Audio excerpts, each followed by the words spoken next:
What's going on, y'all? What's up with my Dragon Ball collector fans today? I'm gonna be opening my first Dragon Ball Evolved figure. I've actually never opened one of these. I picked my favorite form, my GOAT Super Saiyan 3, but I've only really collected SH Figuarts, and I've collected a tiny bit of Dragon Stars for like Cell and Omega Shenron, just because I wanted some of those figures instead of the Figuarts, and they're a lot easier to access. But I've had this guy for a good little bit, to be honest.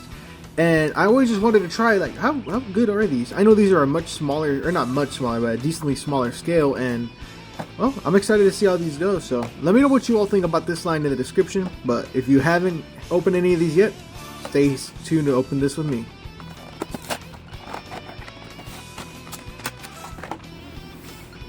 Alright, y'all, here he is out of the box, and I'm not gonna lie, these figures aren't that bad. They're like, what, 15 bucks, something like that, and they're pretty good figures, especially for kids, man.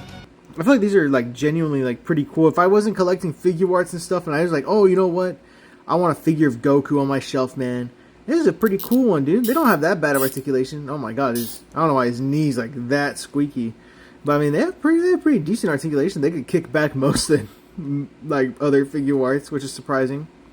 But I mean, he can't look up at all. This is probably more of a fault of like what Goku I chose as opposed to like what the figure is itself, because I understand Super Saiyan 3 is going to limit their articulation a little bit. The hair doesn't move at all. It just moves with the head.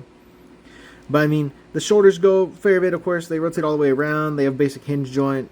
I actually like the way these are done more than Figuarts. I hate the extra sleeve that Figuarts have. And that if you guys have been watching me, you know I hate that like clip or the ball peg sleeve on the back. I prefer the way Beast Deities has been doing theirs. But I mean, this guy looks pretty good, man. I genuinely like the way these look. Honestly, if I were to give this, especially for the price point you're paying, this is an easy like 6, 7 out of 10.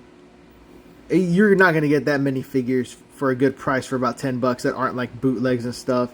I don't know how the quality is on these. He doesn't feel like crazy high quality plastic, but I mean, this is a cool figure to buy for like someone who's like getting into Dragon Ball or a kid or something. These Dragon Ball Evolved figures are pretty cool, man. They have even little like wrist joints. Like they don't come with any extra parts, which does suck. But I mean, I always find it fun to make my own parts. If you didn't know, I actually made my own spider webs for my Spider-Man figures, which I think are pretty cool. But I mean, yeah, man, these are pretty awesome. I would definitely recommend it for anyone who's new to the figure game and really wants like a Dragon Ball figure. Either these or Dragon Stars are a good little start off, and then jump into something like Figuarts later down the line. But yeah. Let me know what you all think about the Dragon Star or the Dragon Evolved line. Let me know. Peace.